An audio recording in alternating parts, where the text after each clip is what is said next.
আজ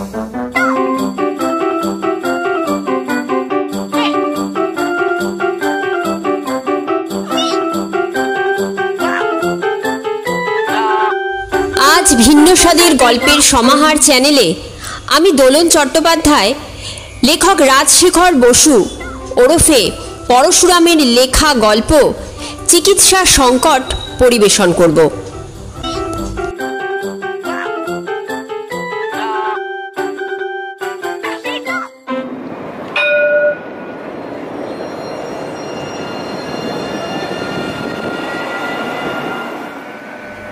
সন্ধ্যা হব হব।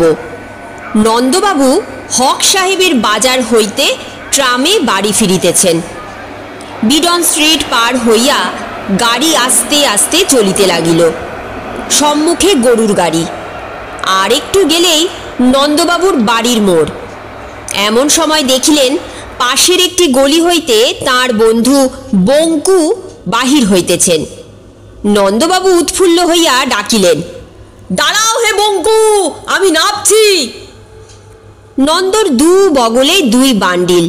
ব্যস্ত হইয়া চলন্ত গাড়ি হইতে যেমন নামিলেন অমনি কোঁচায় পা বাঁধিয়া নিচে পড়িয়া গেলেন। গাড়িতে একটা শোরগোল উঠিল এবং ঘ্যাচাং করিয়া গাড়ি থামিল। জনকতক যাত্রী নামিয়া নন্দকে ধরিয়া তুলিলেন। যারা গাড়ির মধ্যে ছিলেন তারা গলা বাড়াইয়া নানা প্রকারের সমবেদনা জানাইতে লাগিলেন। বড্ড লেগেছে, তোরা গরম দুধ পিলা দো। দুটো পাই কি কাটা গেছে? একজন সিদ্ধান্ত করিল, মৃগী। না না, ভিড়মি। আরে মাতাল মাতাল। বাঙাল, পাড়া গিয়ে ভূত। বাস্তবিক নন্দবাবুর মোটেই আঘাত লাগে নাই, কিন্তু কে তা শোনে? এ লাগেনি কি মশাই? খুব লেগেছে। 2 মাসের ধাক্কা, বাড়ি গিয়ে টের পাবেন। নন্দ বারবার করজোরে নিবেদন করিলেন যে প্রকৃতই কিছুমাত্র চোট লাগে নাই। একজন বৃদ্ধ ভদ্রলোক বলিলেন, আরে মোলো, ভালো করলে মন্দ হয়। স্পষ্ট দেখলুম লেগেছে, তবু বলে লাগেনি। এমন সময় বঙ্কুবাবু আসিয়া পড়ায় নন্দবাবু পরিত্রাণ পাইলেন। মনক্ষুণ্ণ যাত্রীগণ সহ ট্রাম গাড়িও ছাড়িয়া গেল। বঙ্কু বলিলেন, মাথাটা হঠাৎ ঘুরে গিয়েছিল আর কি। যা হোক, বাড়ির পথটুকু আর হেঁটে গিয়ে কাজ নেই। এই রিকশো! রিকশো নন্দবাবুকে আস্তে আস্তে লইয়া গেল। বঙ্কু পিছনে হাঁটিয়া চলিলেন। নন্দবাবুর বয়স 40, শ্যামবর্ণ, বেটে গোলগাল চেহারা।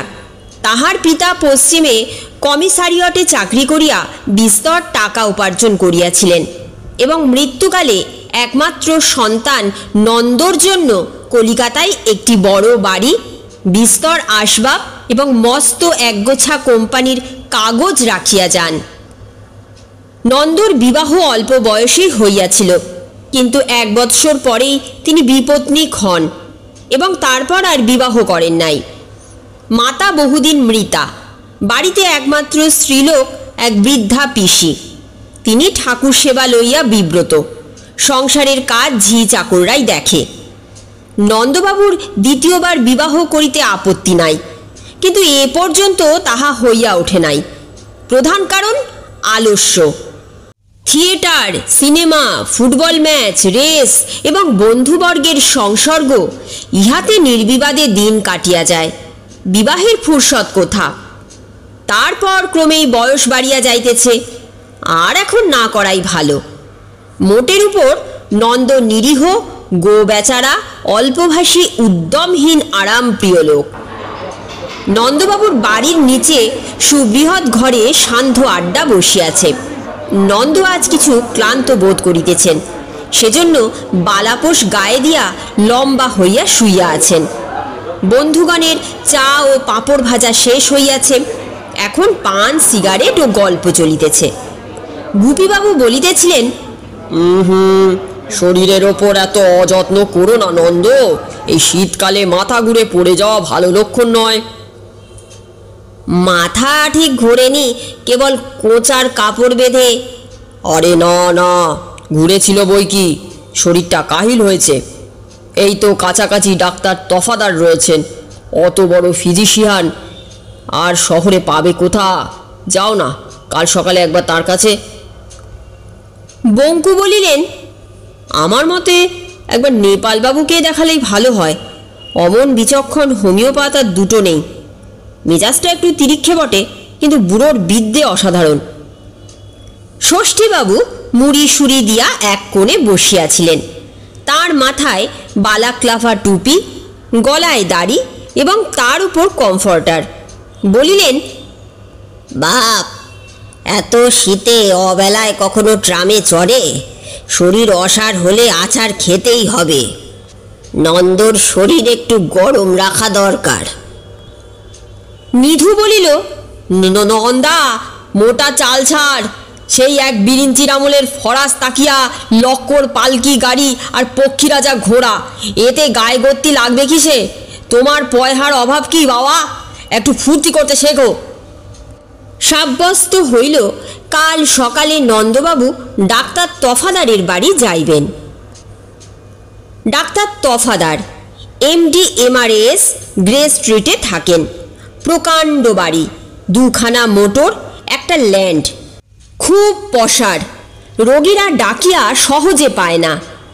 1.5 ঘন্টা পাশের কামরায় অপেক্ষা করার পর নন্দবাবুর ডাক পড়িল। ডাক্তার সাহেবের ঘরে গিয়া দেখিলেন এখনও একটি রোগীর পরীক্ষা চলিতেছে। একজন স্থূলকায় মারোয়ারি নগ্ন গাত্রে দাঁড়াইয়া আছে। ডাক্তার ফিতা দিয়া তাহার ভুঁড়ির পরিধি মাপিয়া বলিলেন, বাস 1.25 ইঞ্চি বাড় গিয়া। রোগী খুশি হইয়া বলিল, নার্স তো দেখিয়ে। ডাক্তার রোগীর মণিবন্ধে নাড়ির উপর একটি মোটর কারের স্পার্কিং প্লাগ ঠেকাইয়া বলিলেন, বহুত মজে সে চল রহা। রোগী বলিল, জওয়ান তো দেখিয়ে। রোগী হাঁ করিল। ডাক্তার ঘরের অপর দিকে দাঁড়াইয়া অপেরা প্লাস দ্বারা তাহার জিভ দেখিয়া বলিলেন, থোড়ে সি কসর হ্যায়, কাল ফির আনা। রোগী চলিয়া গেলে তফাদার নন্দর দিকে চাহিয়া বলিলেন, ওয়েল। নন্দ বলিলেন, আগে বড় বিপদে পড়ে আপনার কাছে এসেছি। কাল হঠাৎ ট্রাম থেকে। কম্পাউন্ড ফ্র্যাকচার, হাড় ভেঙেছে। নন্দবাবু আনুপূর্বিক তার অবস্থার বর্ণনা করিলেন। বেদনা নাই, জ্বর হয় না, পেটের অসুখ, সর্দি হাঁপানি নাই। ক্ষুধা কাল হইতে একটু কমিয়াছে। রাত্রে দুঃস্বপ্ন দেখিয়াছে আর মনে বড় আতঙ্ক। ডাক্তার তাহার বুক, পেট, মাথা, হাত, পা, নাড়ি পরীক্ষা করিয়া বলিলেন, জিভ দেখি। নন্দবাবু জিভ বাহির করিলেন। ডাক্তার ক্ষণকাল মুখ বাঁকাইয়া কলম ধরিলেন। প্রেসক্রিপশন লেখা শেষ হইলে নন্দর দিকে চাহিয়া বলিলেন, আপনি এখন জিভ টেনে নিতে পারেন। এই ওষুধ রোজ 3 বার খাবেন। কিরকম বুঝলেন? Very bad. কি হয়েছে? আরও দিন কতক ওয়াচ না করলে ঠিক বলা যায় না, তবে সন্দেহ করছি সেরিব্রাল টিউমার উইথ স্ট্র্যাঙ্গুলেটেড গাংলিয়া। ট্রিফাইন করে মাথার খুলি ফুটো করে অস্ত্র করতে হবে, আর ঘাড় চিরে নার্ভের জট ছাড়াতে হবে। শর্ট সার্কিট হয়ে গেছে। বাঁচব তো? দমে যাবেন না, তাহলে সারাতে পারবো না। 7 দিন পরে ফের আসবেন। মাই ফ্রেন্ড, মেজর গোসাইয়ের সঙ্গে একটা কনসালটেশনের ব্যবস্থা করা যাবে। ভাত ডাল বড় একটা খাবেন না। Egg flip, bone marrow soup, chicken stew, এই সব। বিকেলে একটু বারবেন্ডি খেতে পারেন। বরফ জল খুব খাবেন। হ্যাঁ, 32 টাকা। Thank you. নন্দবাবু কম্পিত পদে প্রস্থান করিলেন। সন্ধ্যাবেলা বঙ্কুবাবু বলিলেন, আরে তখনই আমি বারণ করেছিলাম ওর কাছে যেও না। বেটা মেরোর পেটে হাত বুলিয়ে খায়। খুলির ওপর তুরপুন চালাবেন। ষষ্ঠীবাবু বলিলেন, আমাদের পাড়ার তারিণী কবিরাজকে দেখালে হয় না? না না, যদি বাস্তবিক নন্দর মাথার ভেতর ওলট পালট হয়ে গিয়ে থাকে তবে হাতুড়ে বদ্যির কমও নয়। হোমিওপ্যাথি ভালো। নিধু বলিল, আমার কথা শুধু শুনবে না বাবা, ডাক্তারি তোমার ধাতে না সয় তো একটু কবরেজি করতে শেখো। দারোয়ানজি দিব্যি 1 লোটা বানিয়েছে, বলো তো একটু চেয়ে আনি। হোমিওপ্যাথি স্থির হইল। পরদিন খুব ভোরে নন্দবাবু নেপাল ডাক্তারের বাড়ি আসিলেন। রোগীর ভিড় এখনো আরম্ভ হয় নাই। অল্পক্ষণ পরেই তার ডাক পড়িল। একটি প্রকাণ্ড ঘরের মেঝেতে ফরাস পাতা, চারিদিকে স্তূপাকারে বই সাজানো। বইয়ের দেওয়ালের মধ্যে গল্প বর্ণিত শেয়ালের মতো বৃদ্ধ নেপালবাবু বসিয়া আছেন। মুখে গড়গড়ার নল, ঘরটি ধোঁয়ায় ঝাপসা হইয়া গিয়াছে। নন্দবাবু নমস্কার করিয়া দাঁড়াইয়া রহিলেন। নেপাল ডাক্তার কটমট দৃষ্টিতে চাহিয়া বলিলেন, বসবার জায়গা আছে? নন্দ বসিলেন। নেপালবাবু বলিলেন, শ্বাস উঠছে? আজ্ঞে। রোগীর শেষ অবস্থা না হলে তো আমায় ডাকা হয় না, তাই জিজ্ঞেস করছি। নন্দ সবিনয়ে জানাইলেন তিনি রোগী। নেপাল ডাক্তার বলিলেন, অ্যালোপ্যাথ ডাকাত বেটারা ছেড়ে দিল যে বড়, তোমার হয়েছে কি? নন্দবাবু তাহার ইতিবৃত্ত বর্ণনা করিলেন। তফাদার কি বলেছে? বললেন, আমার মাথায় টিউমার আছে। তফাদারের মাথায় কি আছে জানো? গোবর, আর টুপির ভেতর শিং, জুতোর ভেতর খুর, পাতলুনের ভেতর ল্যাজ। খিদে হয়? 2 দিন থেকে একেবারে হয় না। ঘুম হয় না। মাথা ধরে? কাল সন্ধেবেলা ধরেছিল। বাঁ দিক? আগে হ্যাঁ। না ডান দিক? আগে হ্যাঁ। নেপাল ধমক দিয়া বলিলেন, ঠিক করে বলো। আগে ঠিক মধ্যিখানে। পেট কামড়ায়? সেদিন কামড়েছিল, নিধে কাবলি মটর ভাজা এনেছিল তাই খেয়ে। পেট কামড়ায় না মোচড় দেয় তাই বলো। নন্দ বিব্রত হইয়া বলিলেন, আচর পাচর করে। ডাক্তার কয়েকটি মোটা মোটা বই দেখিলেন। তারপর অনেকক্ষণ চিন্তা করিয়া বলিলেন, একটা ওষুধ দিচ্ছি, নিয়ে যাও। আগে শরীর থেকে অ্যালোপ্যাথিক বিষ তাড়াতে হবে। 5 বছর বয়সে আমায় খুনে বেটারা 2 গ্রেন কুইনিন দিয়েছিল, এখনো বিকেলে মাথা টিপটিপ করে। 7 দিন পরে ফের এসো, তখন আসলে চিকিৎসা শুরু হবে। ব্যারামটা কি আন্দাজ করেছেন? ডাক্তার ভ্রুকুটি করিয়া বলিলেন, তা জেনে তোমার 4টে হাত বেরোবে নাকি? যদি বলি তোমার পেটে ডিফারেন্সিয়াল ক্যালকুলাস হয়েছে, কিছু বুঝবে? ভাত খাবে না, 2 বেলা রুটি, মাছ মাংস বারণ, শুধু মুগের ডালের জুস, স্নান বন্ধ, গরম জল একটু খেতে পারো, তামাক খাবে না, ধোঁয়া লাগলে ওষুধের গুণ নষ্ট হবে। ভাবছো আমার আলমারির ওষুধ নষ্ট হয়ে গেছে? সে ভয় নেই, আমার তামাকে সালফার 30 মেশানো থাকে। ফি কত তাও বলে দিতে হবে নাকি? দেখছো না দেওয়ালে নোটিশ লটকানো রয়েছে, 32 টাকা, আর ওষুধের দাম 4 টাকা। নন্দবাবু টাকা দিয়া বিদায় লইলেন। নিধু বলিল, কেন বাবা কাঁচা পয়সা নষ্ট করছো? থাকলে 5 রাত বক্সে বসিয়া থিয়েটার দেখা চলতো। ও নেপাল বুড়ো মস্ত ঘুঘু, নন্দাকে ভালো মানুষ পেয়ে জেরা করে থ করে দিয়েছে। পড়তো আমার পাল্লায় বাছা ধন, কত বড় হোমিও ফাঁক, ডেকে নিতুম। এক চুমুকে তার আলমারি শুদ্ধ ওষুধ সাবড়ে না দিতে পারি তো আমার নাক কেটে দিও। গুপি বলিলেন, আজ অফিসে শুনছিলাম কে একজন বড় হাকিম ফরক্কাবাদ থেকে এখানে এসেছে, খুব নাম ডাক, রাজা মহারাজারা সব চিকিৎসা করাচ্ছে, একবার দেখালে হয় না? ষষ্ঠীবাবু বলিলেন, এই শীতে হাকিমি ওষুধ? বাপ শরবত খাইয়ে মারবে, তার চেয়ে তারিণী কবরেজ ভালো। অতঃপর কবিরাজির চিকিৎসায় সাব্যস্ত হইল। পরদিন সকালে নন্দবাবু তারিণী কবিরাজের বাড়ি উপস্থিত হইলেন। কবিরাজ মহাশয়ের বয়স 60, ক্ষীণ শরীর, দাড়ি গোঁফ কামানো, তেল মাখিয়া 8 হাতি ধুতি পরিয়া একটি চেয়ারের উপর উবু হইয়া বসিয়া তামাক খাইতেছেন। এই অবস্থাতেই ইনি প্রত্যহ রোগী দেখেন। ঘরে একটি তক্তপোষ, তাহার উপর তেলচিটে পাটি এবং কয়েকটি মলিন তাকিয়া, দেওয়ালের কোলে 2টি ওষুধের আলমারি। নন্দবাবু নমস্কার করিয়া তক্তপোষে বসিলে কবিরাজ জিজ্ঞাসা করিলেন, বাবুর কণ্ঠে আশা হচ্ছে? নন্দবাবু নিজের নাম ও ঠিকানা বলিলেন। তারিণী বলিলেন, রুগীর ব্যায়ামটা কি? নন্দবাবু জানাইলেন তিনি রোগী এবং সমস্ত ইতিহাস বিবৃত করিলেন। তারিণী কবিরাজ বলিলেন, মাথার খুলি ছেঁদা করে দিয়েছে নাকি? নন্দ বলিলেন, আজ্ঞে না। নেপালবাবু বলিলেন, পাথুরি, তাই আর মাথায় অস্ত্র করায়নি। নেপাল? সে আবার কেডা? জানেন না, চোর বাগানের নেপালচন্দ্র রায়, MBFTS, মস্ত হোমিওপ্যাথ। ন্যাপলা? তাই কও।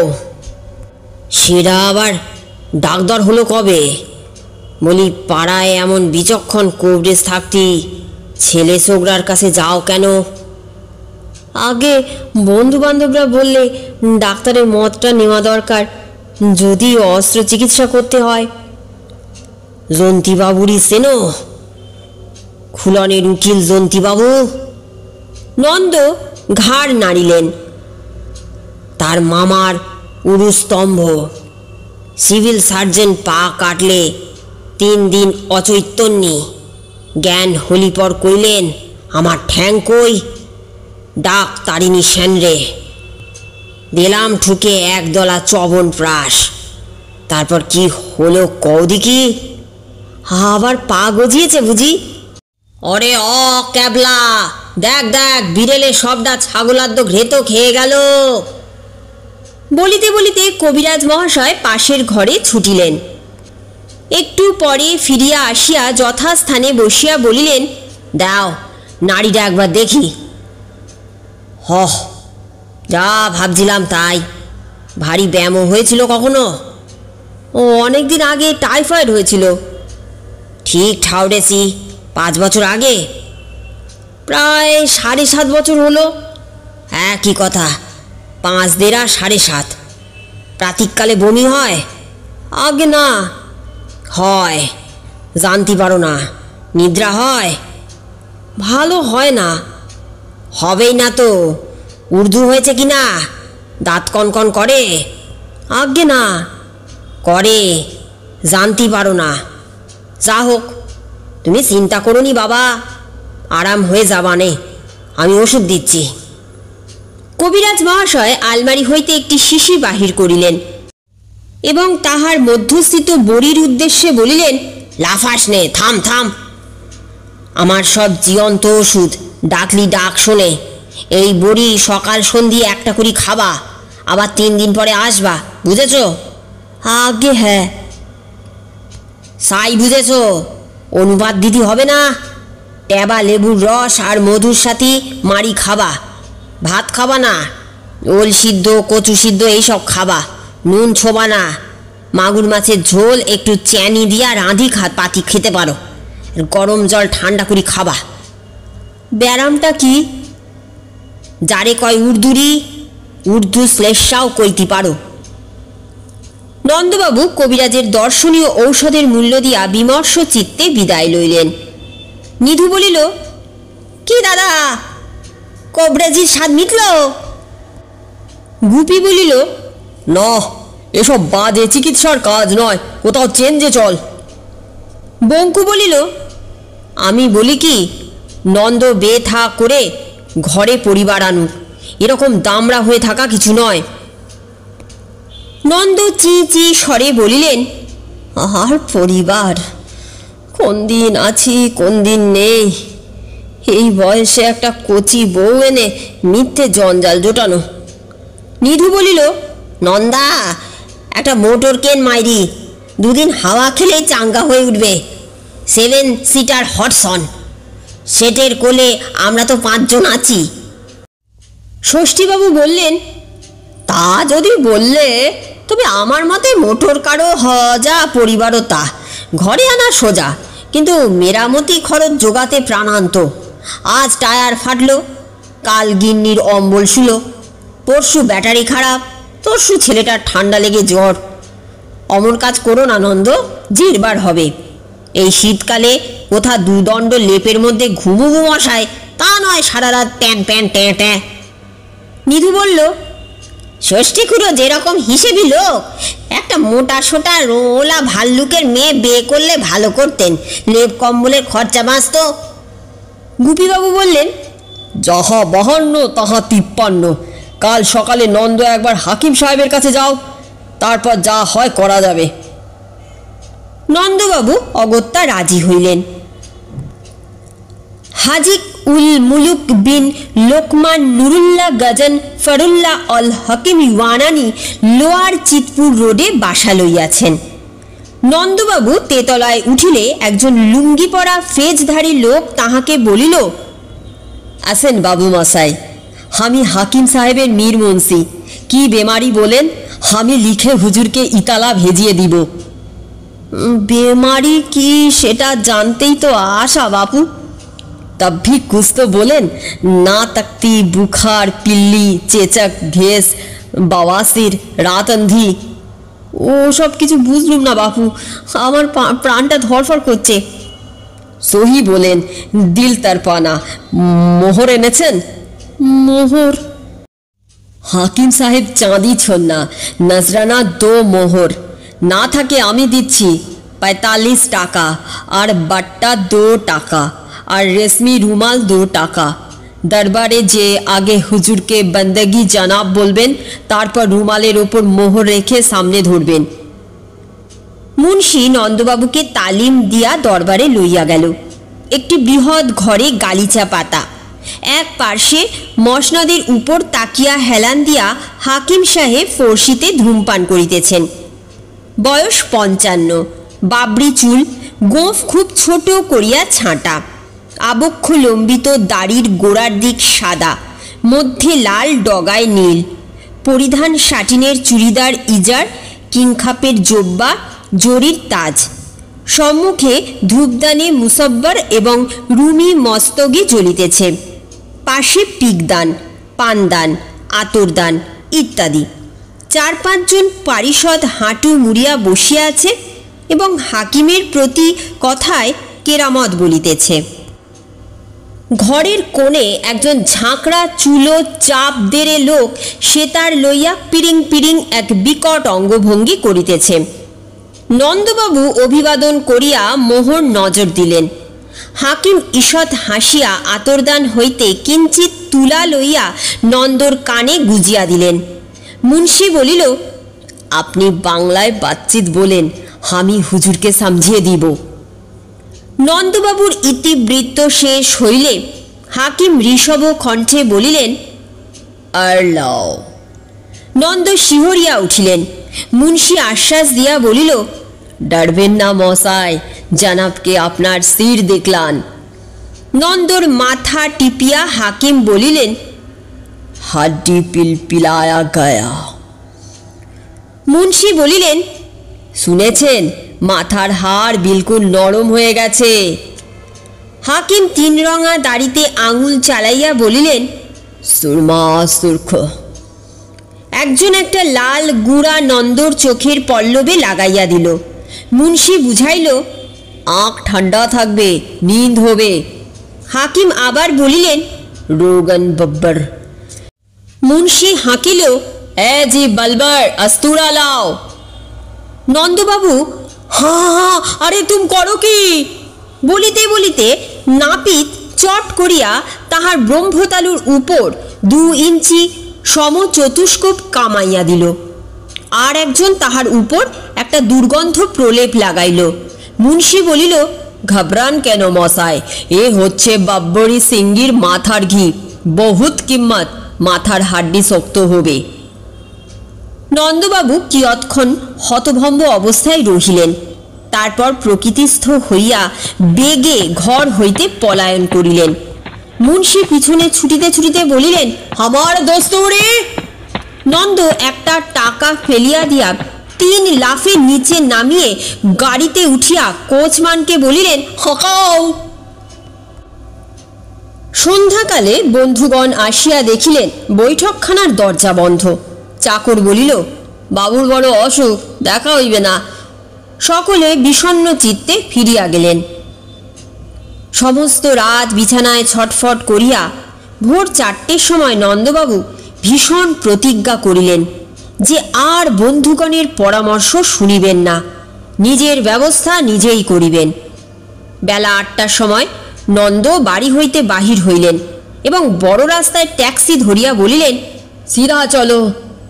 সংকল্প করিয়াছেন মিটারে 1 টাকা উঠিলেই ট্যাক্সি হইতে নামিয়া পড়িবেন এবং কাছাকাছি যে চিকিৎসক পান তাহারই মতে চলিবেন, তা সে অ্যালোপ্যাথ, হোমিওপ্যাথ, কবিরাজ, হাতুড়ে, অবধূত, মাদ্রাজি বা চাঁদশির ডাক্তার যেই হোক।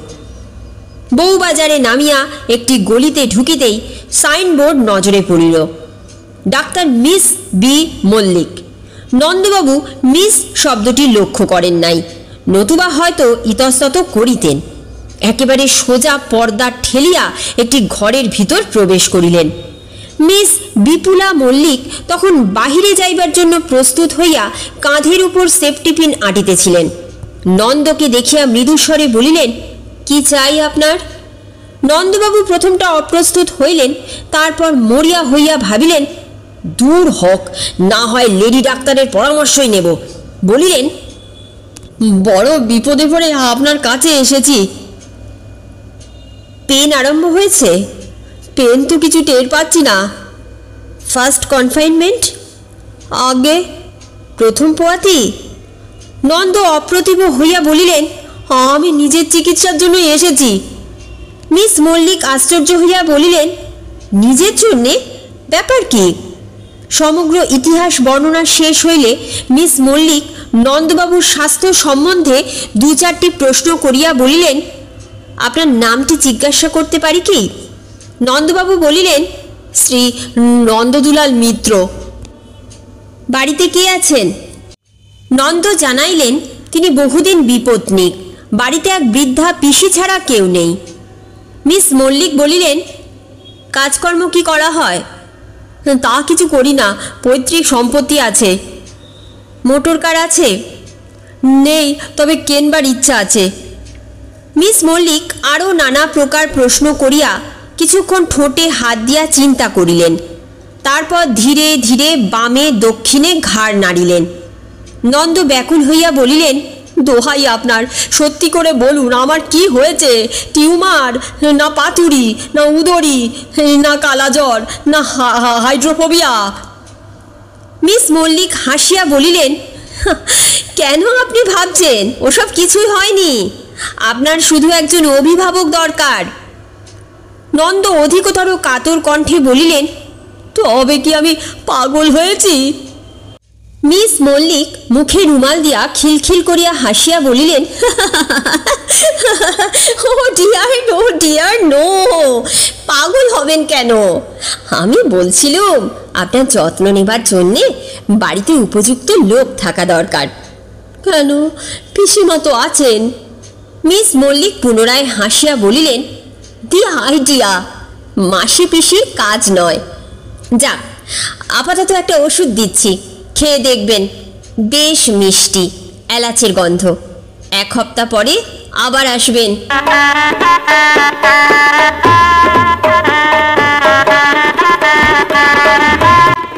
নন্দবাবু 7 দিন পরে পুনরায় মিস বিপুলা মল্লিকের কাছে গেলেন। তারপর 2 দিন পরে আবার গেলেন। তারপর প্রত্যহ। তারপর একদিন নন্দবাবু পিসি মাতাকে কাশীধামে রওনা করাইয়া দিয়া মস্ত বাজার করিলেন। 1 ঝুড়ি গলদা চিংড়ি, 1 ঝুড়ি মটন, তদনুযায়ী ঘি, ময়দা, দই, সন্দেশ ইত্যাদি।